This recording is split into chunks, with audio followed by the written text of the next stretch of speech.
আজকে তোমাদের দেখাবো একটি কিউট নেল আর্ট। যেরকম প্রথমে একটা মারুন কালার নিয়ে নিলাম, একদম একটা হাফ কালারে পরে নিলাম, তারপর হয়ে গেল। তারপরে আরেকটু হাফ কালার নেব। এইবার দেব হচ্ছে আমরা স্কাই ব্লু,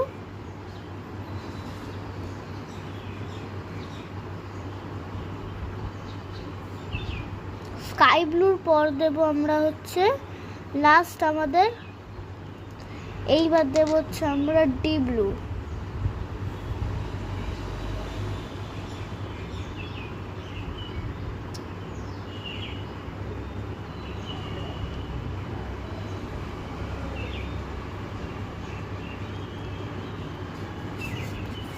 একটু সাইড থেকে যদি বের হয়ে যায় একটা পেপার বা তুলো নিয়ে তোমরা মিটিয়ে দিতে পারো।